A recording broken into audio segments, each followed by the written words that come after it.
Hello everyone. Today I would like to tell an interesting story about one hermit that I have met um, in this forest next to that resort that I am staying at right now. It has happened about when I've met him probably around 6 years ago during the pandemic time. We came to that place with my wife and we stayed at the resort where I'm working right now.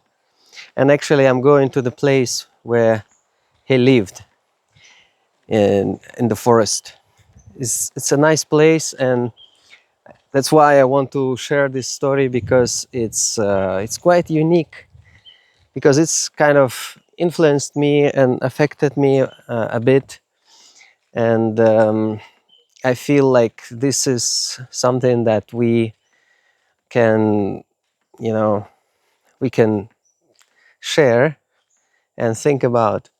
It's not an a normal story or ordinary story than you can hear many times. And I feel this is how the Lord like ordained and arranged our meeting. And I feel that I have influenced his life and he influenced my life. Okay, when I came to this resort during pandemic, and it was like a low season. This resort located on the mountains, and during pandemic it was like it was during especially during low season plus pandemic it was empty, and they've reduced the price in double so people can stay longer. So instead of 5 days 5 nights, we stayed 10 nights. And uh, one day we were walking like around resort. This is like a lot of pine trees here in Cambodia. Is unusual. It's like it's a highlands. It's a tropical country, Cambodia, but we have a highlands where you can find some kind of pine trees and like European climate. Seriously, this is where I am right now. So we call it Cambodian Switzerland. Seriously, this is a pine trees and the forest. It's not really a jungles right here. It's beautiful, amazing. Okay, and we were walking with my wife just to walk around. You can. It's like a big, huge national park where you can walk in the forest. So we decided to go and like search some trails outside of the resort. And we've met one guy. He he was walking um, toward us. I'll show you later the place. And so I thought at first just to pass him and didn't say anything. But something inside of me told me, okay, just tell him hi, hello, how are you, something like this. And yeah, I just asked him, and he suddenly stopped and responded. And instead of just hi and like pass by, he just stopped and we start talking. And then we found out that he actually lives in the forest, and because of the pandemic he just stuck in the country, and he procrastinated his visa already. He didn't um, extend his visa because he didn't want to go, because there were no flights, and there were no flights, and he kind of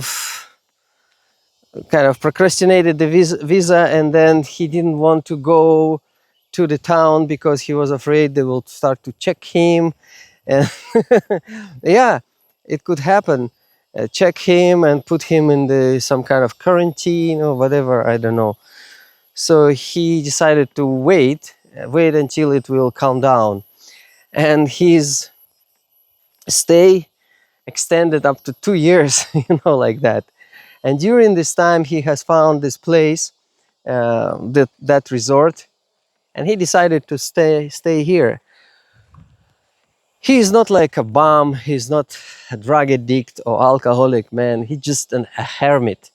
I call him a hermit because he decided to live in the forest. He bought a tent. Um, he bought some cheap bicycle. He actually originally he's from Scotland, and he has money, but he's not like a poor guy who just live on the last penny and begging somewhere, begging for food or whatever. Uh, no, he's a interesting. He's an intelligent man who actually worked for a while in Middle East and made some like good money, whatever. So he bought some apartment in Great Britain, and he traveled around. Yeah, he was not kind of guy who spent a lot, but he didn't like really starve or whatever. He was not like a backpacker kind of backpacker man, but not really. So somehow he he he came here, and he decided, wow, it's a nice place, nice climate, very close to European climate, and the highlands, pine trees, forest is clean, and not so many bushes and bugs and snakes. It's a really nice place here, to be honest. And then he stuck here for 2 years. And on that day, when he was here already for about probably 6 months already since we've met him. Oh no, sorry. He was 6 months before we met him. Yeah, that would be correct. Um, yeah, or maybe less, maybe 3 months before he came, like 3 months before we met him, something about that. Because after that, I came to that place and I've met him like 3 more times before he's gone. And yeah, we so we start talking. We started to talk, and then he said, "Oh, I'm living here for like whatever, few months already." I said, "Wow, that's interesting. How is here?" And he started to tell me about what he was waiting for this moment, kind of to live life like that for the whole life. He was about 56 or 57 by this time. It was about 5 years ago. 5 years ago, yeah, 5 years ago. The pandemic was here as like the most at the peak in Cambodia in 2021, when they started doing quarantines and stuff like that. And he was 56 or 57, and he said, I was looking for that kind of life for for whole of my life. He never lived like that before, like living in the tent in the forest. And I asked him, what do you eat? Like, how do you like feed yourself? I said, yes, I have agreement with this resort. So they have like a restaurant, like a normal restaurant for tourists, and they have a restaurant for staff. So he made an agreement that every night, about between 8 to 10 o'clock p.m., he come to the restaurant for the staff, and they sell him food, some kind of food, like a big huge portion. He bring couple containers, and he eats there, and then he take the rest, the leftovers of his dinner, which a huge dinner kind of, and take with him and bring it to his tent, and then he eat next day for breakfast or lunch, whatever. He said he he eat only 2 time. He ate 2 time a day. So and then the next evening he come again, and that repeats.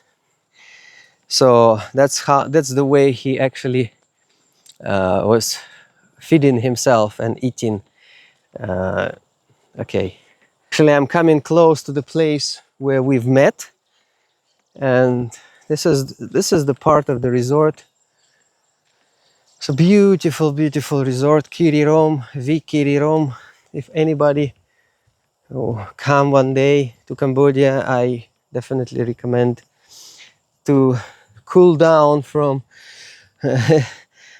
some heat, and spend a few days in over here and support the community. Um, there we don't have a big fancy resorts here, and travelers, few. Mostly, it's like local people come here to, you know, to chill out, to rest. But people like this Simon and like me, I come often to the places like that. This is the nice place when you want to be alone and not really stay in the hubbub of the city and crowds and all kind of sightseeing touristic places. This is not a touristic place. It's a beautiful place, a national park where you can walk in silence, think, and stay with the Lord, kind of tune with the Lord, talk with Him, enjoy life, and think about um, anything. Your relationship with God, relationship with your spouse, with kids, with work or out of work, anything. Just unwind. That's a place. So that's the place. I am on this road. This road didn't exist, but it was under construction, sort of, I think. And we were walking with my wife over here. Yeah, and some pine trees. Sometimes there's a fires, and some pine trees were on sort of this grass.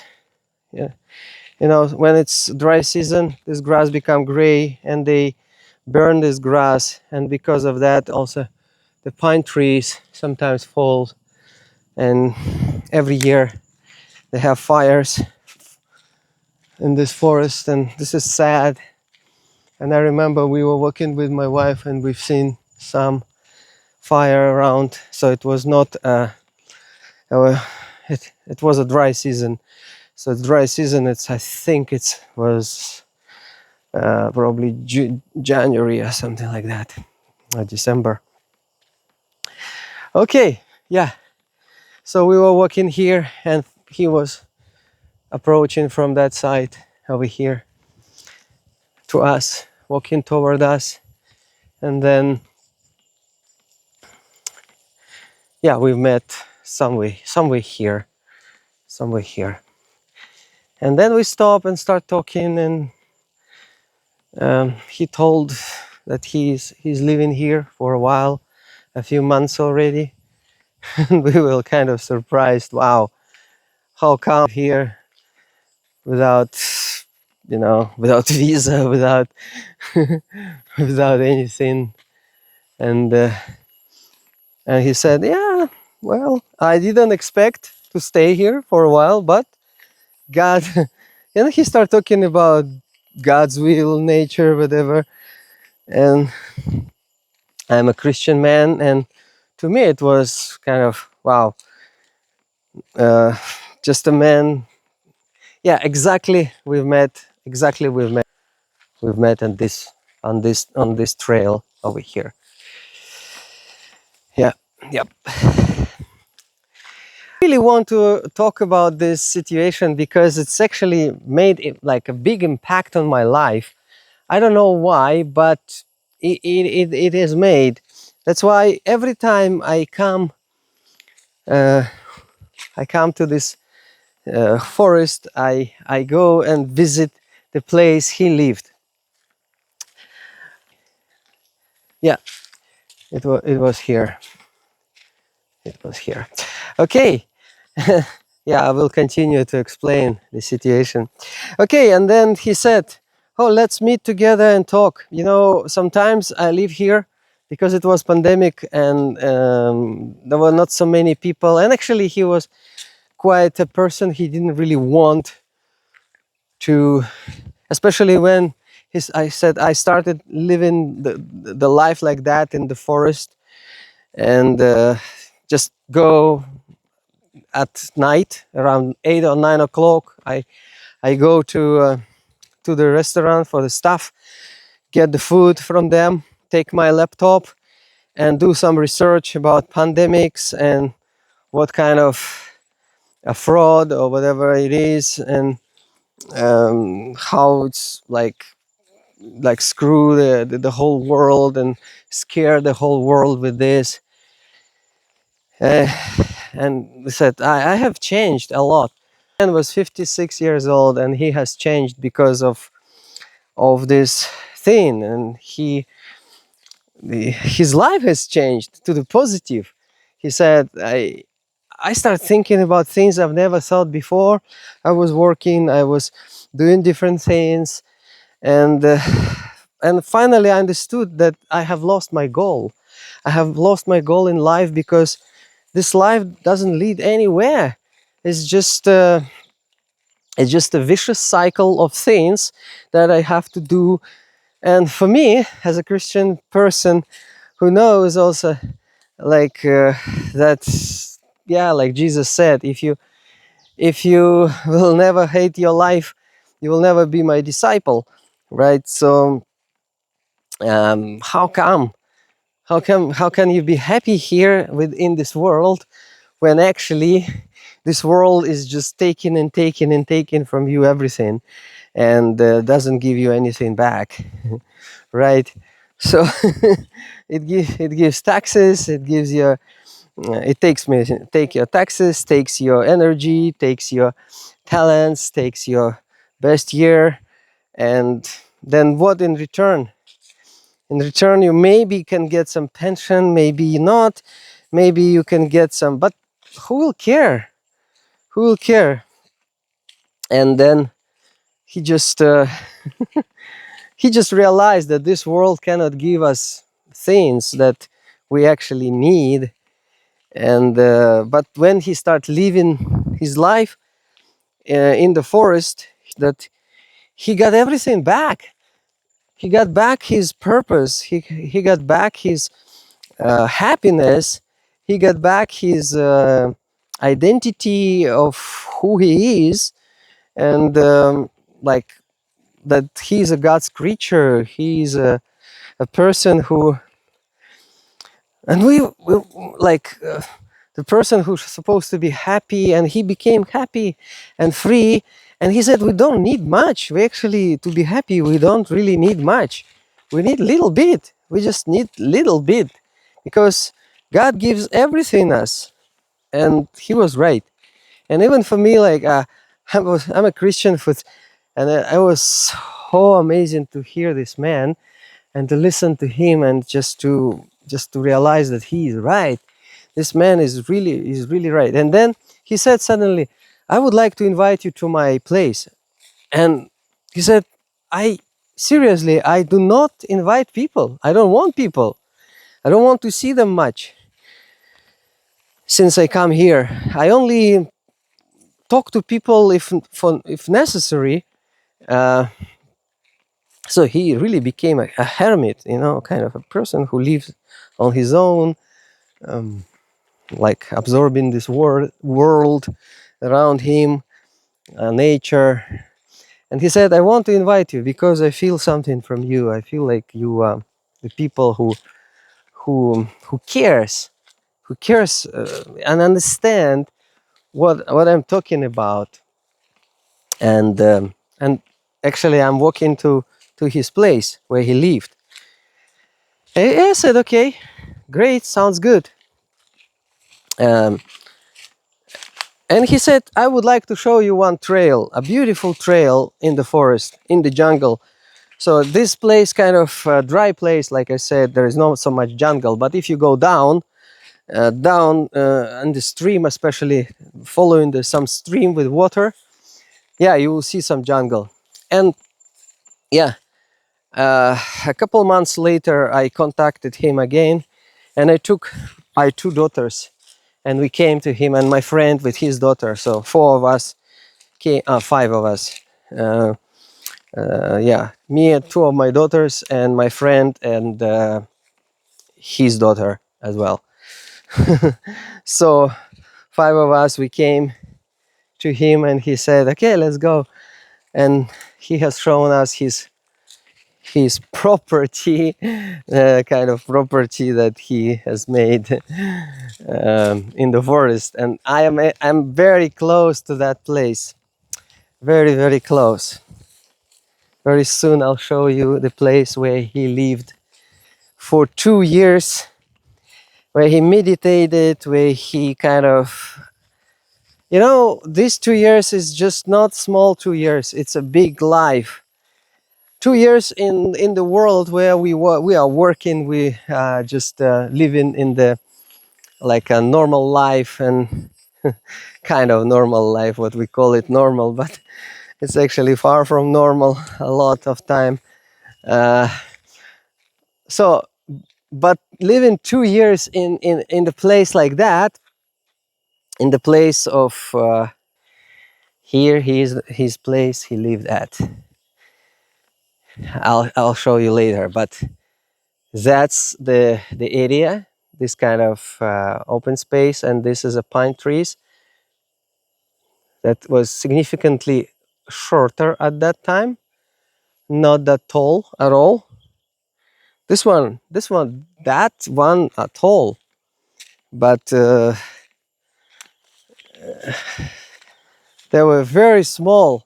So this one, I would say it was just at the beginning of growing. So so this one is about 5 years, 4 or 5 years sprout of the trees. So so I'm going. It's very very nice place to show you where the hermit live. And every time I come here, I feel his presence. I feel like his wisdom, sort of. He tried to share with me the wisdom that he kind of acquired during the time he lived here. Yep. So we are nearly at his place.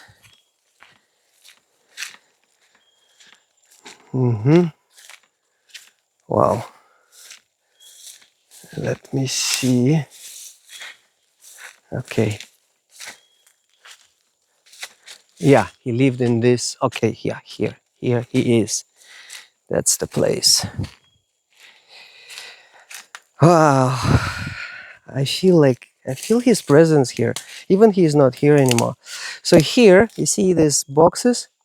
That's where he kept, he stored his some kind of belongings, some food, something that he didn't want, because we have mice here, like local mice. It's not like it's like a forest mice, not a garbage rats and mice, city mice. And here is the remnants of his tent. As I told you, the forest fires sweep every year over here in this area, every area, and all grass burns. So you can see all trees kind of has black trunks. Some trees like in the critical state, some not. Some survive few forest fires, few years. Some survived all forest fires so far, and some die. But so that's why he left his tent here, and it was burned. It was burned. Actually, when he said, when I left the tent was already broken, and yeah. So he lived in this place right here. It's not very far from from the resort. Actually, but it's quiet. It's not necessarily too close and too far. So because it was not his idea to live on his own and survive in the forest and eat only the forest food, sort of.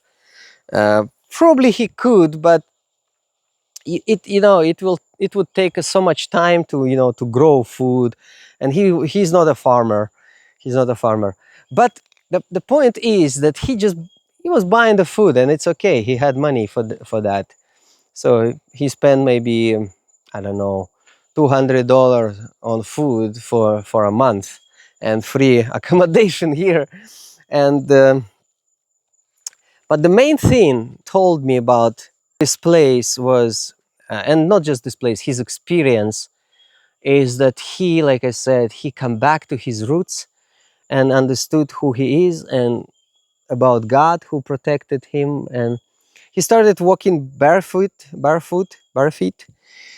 here, and drink water from. I'll show you the pond he has made. There is a creek over here, a little creek that filled up some area. He just digged area and created a pond for himself to bath and to take water. And he said, at first I was scared to drink water from the creek. It's not it's not a mountain like really, like from mountain kind of like a rocks mountain creek that it can crystal clear water. It's not crystal clear water. It's clear enough, clean enough, but I'll go there. Okay, that's his place he lived at. And to be honest, I feel like I'm so good here, like that I knew this man, and I've seen the man who just was not afraid, at his age 56, to start life like this, you know. And he said he didn't have like a very good health, and he was also concerned about a little bit at first. But when he said, when I started to live and just walk with barefoot, and he didn't care about snakes and spiders and all kind of insects and even mosquitoes. He never applied any kind of mosquito repellents or cream, sun cream. He said, like, if God wants mosquito to drink my blood, it's okay. Let him drink. Of course, he didn't try to expose himself too much to mosquitoes or to any kind of insects, and he tried to avoid them too, but he didn't really bother about so much about a little mosquitoes that can drink a little bit of blood, whatever. And he never gets sick. That's what he told. For 2 years of living like this, he never gets sick. And actually, he became healthier than before. Happier, healthier, and most of all, he became free in his mind.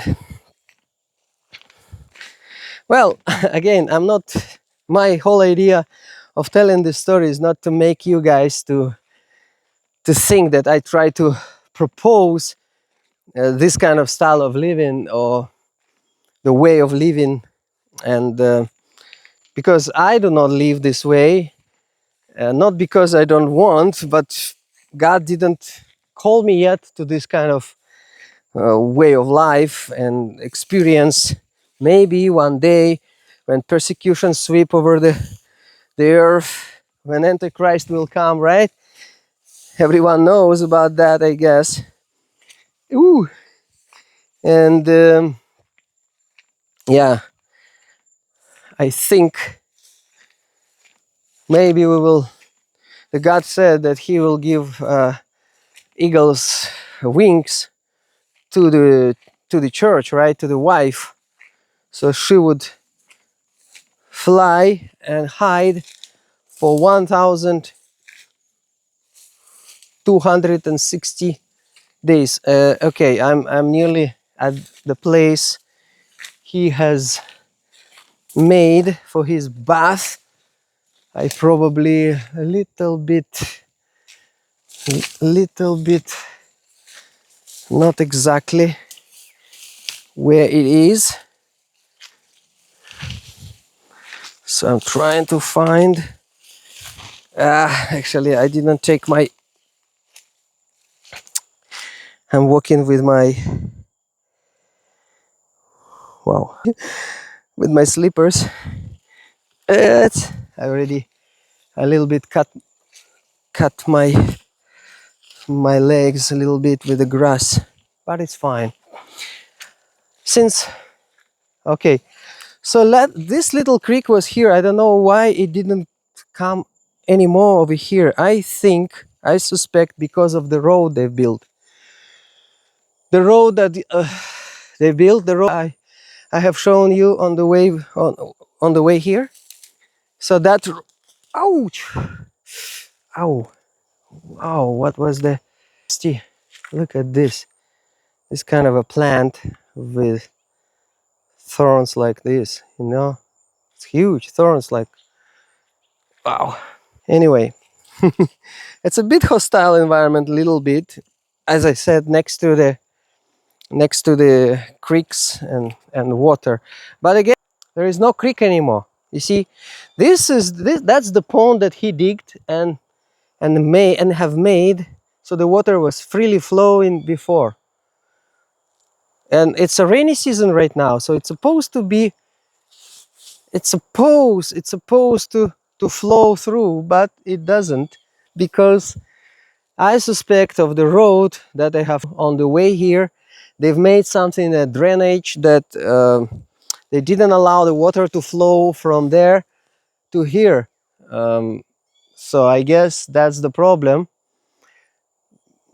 And yeah, that's the issue. So they've blocked this creek somehow because of that road. Anyway,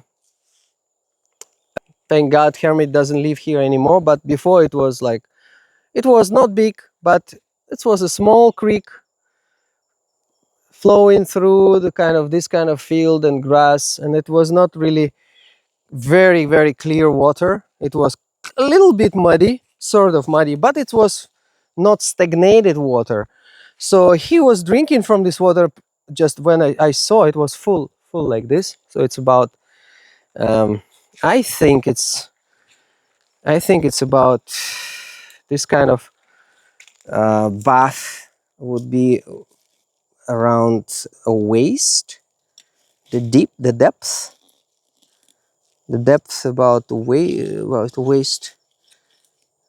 I'll show you. I remember he invited me here to bath with him, and he was sitting here. Said, "Oh, come on!" So it's like this. Yeah, it's about like this high. I was at that time. Now a little bit, um, a lot of leaves and stuff came down, and 5 years. Yeah, for 5 years, it's nobody cleaned it. So I think it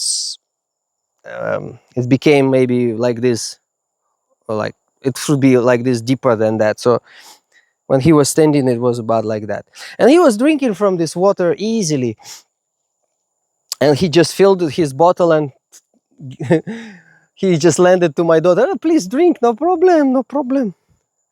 I was like, what? No. I was a bit kind of, well, so we didn't drink, but he did. And he said he got sick, no malaria, nothing. And he said, like, and he changed my mind because of this, of his attitude toward his like, he has changed my mind. He just changed my mind somehow. That he just opened my mind that we should not be afraid of unknown, right? So we should not be afraid. So he was trying to do in practical things that we just sometimes think only. And yes, we can agree with this, but we never practice it.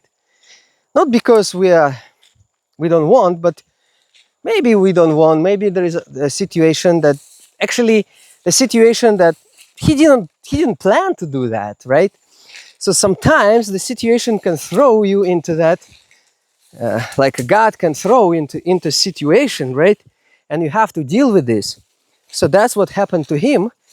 And what I feel sometimes, we may find ourselves one day in similar situation, that God will give us something that, look at this grass. Oh wow. Oh, something ran through that grass, but it was not a snake. Not a snake. But I've seen some snakes here before. Not exactly here, but it's okay. I'm not afraid. This guy, he lived here and walked with his barefoot all the time. And he said even he was, for the, later he just started even walking naked. Yeah, but it's so natural. You feel it's so good. Of course, you don't want to other people to see you like that. Uh, he didn't try to, you know, to show up to the people like that. But he said, actually, God has created us like this. Why should we worry about our nature? And he just he just changed my mind a lot. After, that's why when I come here, I feel and I reflect about the wisdom that he has gained here, and I feel like wow. So I want to come back. So me and my two daughters and my friend and his daughter, we came here and we were walking down the stream to the jungle. Really, really thick, thick jungles. Really, really deep. And he asked us to take off our shoes and walk barefoot in this jungle. There was a lots of thorns. It was muddy. We went on the bottom of the creek, not just uh, on the ground. We were walking in the creek. Sometimes, like the depth was the knee, like this depth, and you don't know what is there. You never knew what would your feet would meet in the ground. There were thorns, there were rocks, there were thorns, there was thistle, there was all kind of stuff, branches, leaves, everything. Something scratching the feet, the foot, like. But somehow, and my daughter one was 14, one 16. They were kind of scared, but they decided to go. They overcame the fear. They overcame that fear to do it. Just to do it, and nothing happened. Bad happened. We walked about 3 kilometers. Imagine. It's a really long distance. Barefoot on the creek, sometimes climbing down the huge waterfall. Very slippery, scary sometimes. I was more scared for them than for myself as a parent, of course, but I have decided to trust, and it's okay. It worked. And I'm very glad that my daughters didn't afraid to do that and to take this experience and to learn how to do this, because it gave them a lot of confidence after this. They were kind of a little bit complained, little bit, not too much, but, and I'm so glad that this man, his name was Simon, he had the guts to start it, and to influence other people in this direction.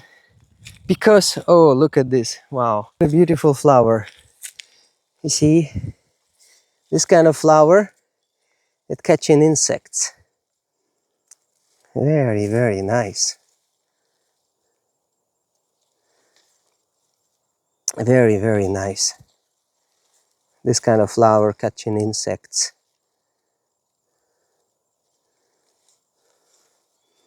Yep. Okay. Now I want to walk up the hill over here, and there is a beautiful place for a sunset, or Oh, here are more than of them. This kind of flower. And here are more. Wow, what a beautiful, beautiful flowers. Amazing. Amazing. So he lived around this beauty, and he went through the rain and storms and drought for 2 years, and fires. Yeah, he saw the forest fires here as well. For 2 years, lived like that. Yeah, he was not completely cut off the world. Like I said, he was going every night to get his dinner and his food.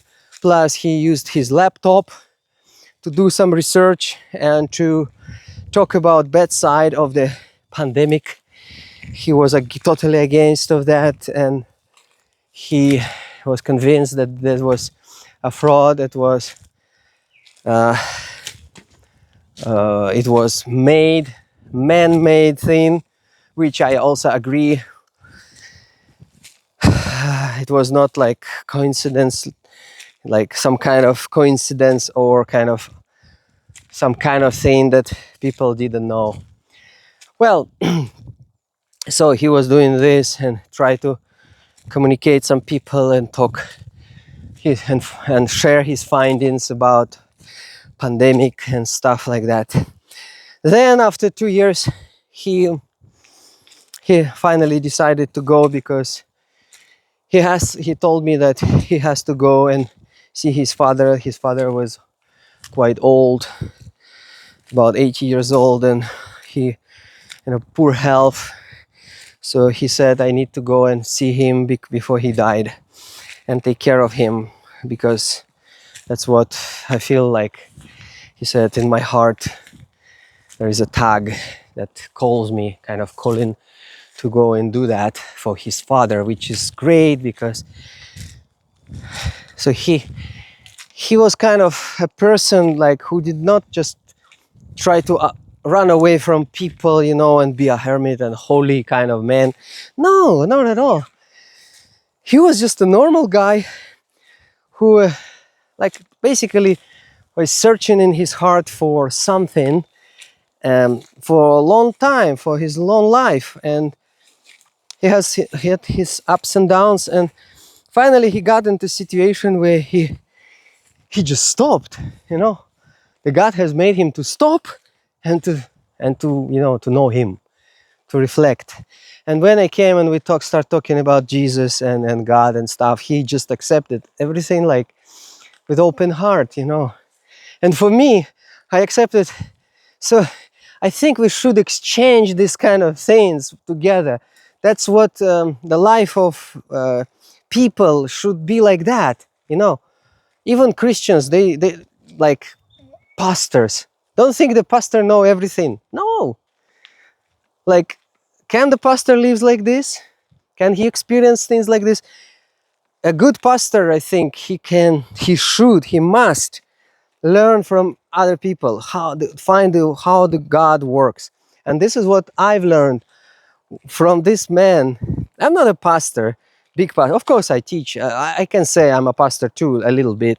I give some lessons from time to time, but I'm not like a church pastor who do like preach sermons on every Sunday. No, not at all. I can say I teach Bible from time to time, but mostly I evangelize. I just share the gospel, mostly through the music and through my experience and from prayer and something like that. So I'm a missionary. I'm always on the mission, always, all my life. Like, not all my life, since I came to Jesus when I was 20 years old. Yeah, and now I'm 51. So yeah.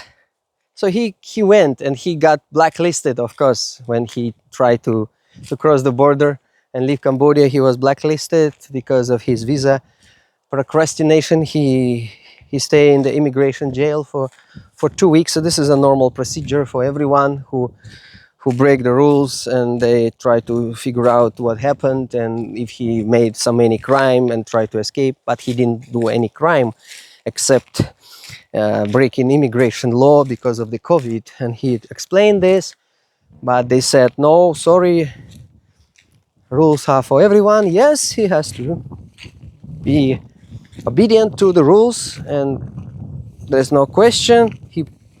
He could do something, but he didn't on time because he decided maybe the world is going to the end, and this is the end of the world. And yes, to be honest, anything could happen, right?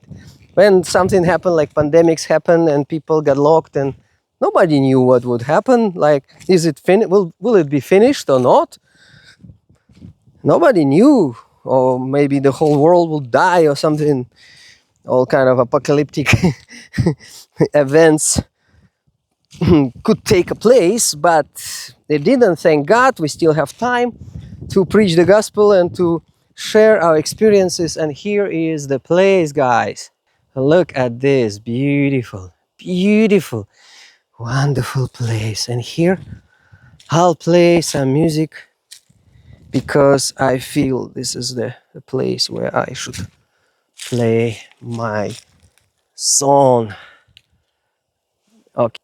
So Simon finally left, and he got blacklisted, and I contacted him. I have his email. He's just the guy who doesn't have much of social media. He doesn't have any social media or Telegram even. He has an email, and he check it maybe once a month or maybe a little bit more often. But uh, I I really enjoy and thank God for his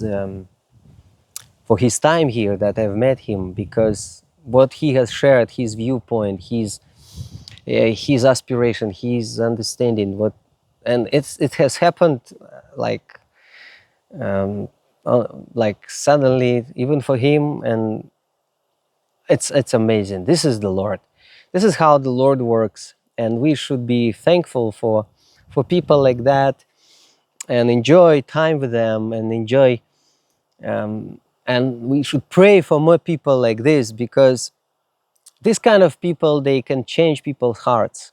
Doesn't matter what experience you have. If somebody has sincere and like a real experience on the ground, on from the life, and you can see that and testify, this is totally different. That's I'm not trying to compare, but when Jesus was on earth, yeah, I'm kind of comparing to when Jesus was on earth, um, and they saw all kind of miracles and stuff like this, and they were like shocked, right? Even disciples, and then the apostles, they did a lot of also miracles and stuff, and lived the life of faith and shared it with other people. That's why we have this good news that came through the ages until the last days right now. So, and we are also like a spirit. Yeah, Holy Spirit is powerful. So when I saw this man who was not a very, I would say, deep Christian man, but he touched by God through that experience, and his heart has opened for God, for Jesus as well. So he prayed and accepted Jesus in his heart, and I believe he became even more happier because yeah, of course he had some kind of his own idea about Jesus, whatever, but it doesn't matter. We don't have to really clash or fight. What we need is just to sow the seed and see good in the people. And I've seen this good stuff in this person. And that's why every time I visit this resort, I find the time to come over here and meditate and think about this. And today I even decided to record a video and share it with you, because I feel this is something that people also should know. Not because it's something fancy and look at this, but you can see it's from my heart. It's true. It's really true stuff.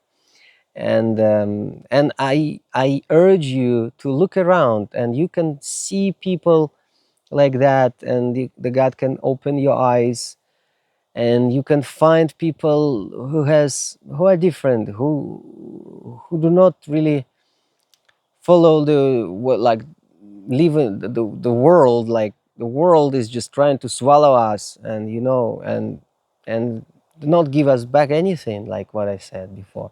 But Jesus gives us everything, and he doesn't require anything except our open heart, our desire, to step to him and just to embrace him.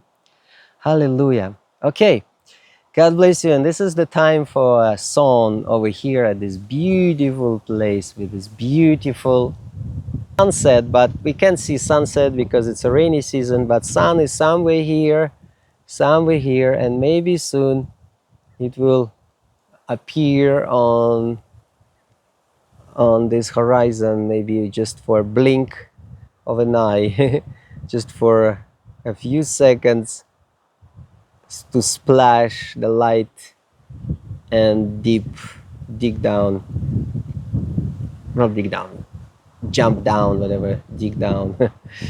Okay, all right, okay.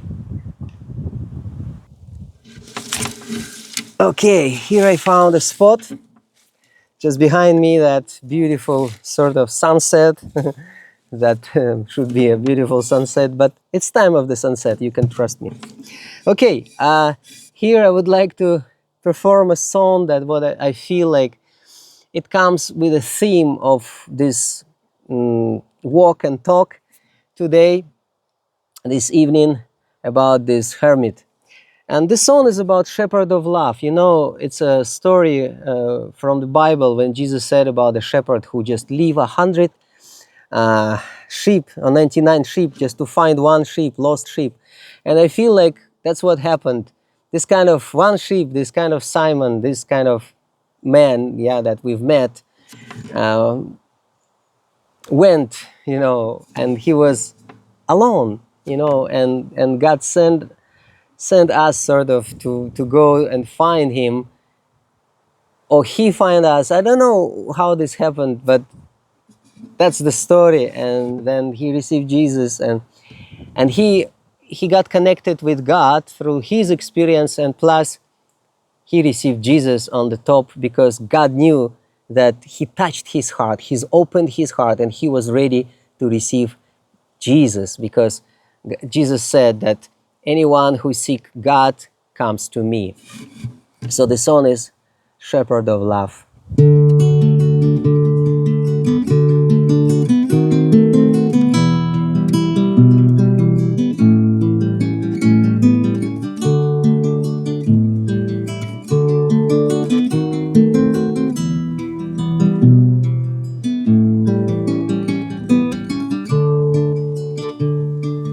Shepherd of love, you knew I have lost my way.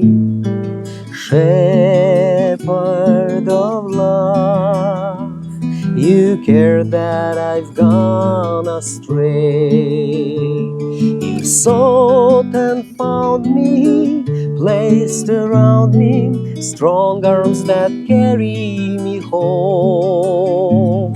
No foe can harm me, no alarm me, ever again will I roam. Shepherd of love, Savior and Lord and Guide, Shepherd of love, forever I'll stay by your side. You sought and found me, placed around me strong arms that carry me home. No foe can harm me, no alarm me, ever again will I roam.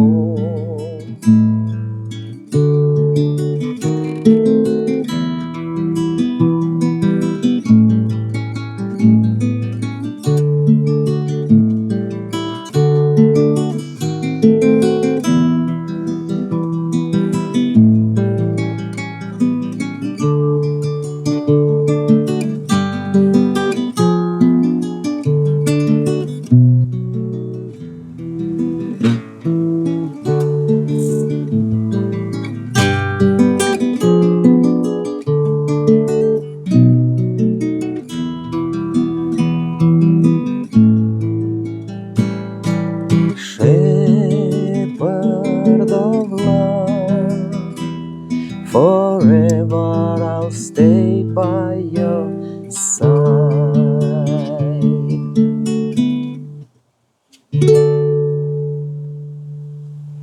So that's the song, and this is the way how Jesus found this man, Simon, and I'm very glad that he used me to go and find him, because God knew that his heart is ready and opened for Jesus. So I hope you like this story. Share, like, subscribe, whatever. If not, not. Up to you. But David Happy Singer with you is on the mission for Jesus. And soon I'll see you at very special place. I'll talk about it later. Amen. God bless you. Goodbye.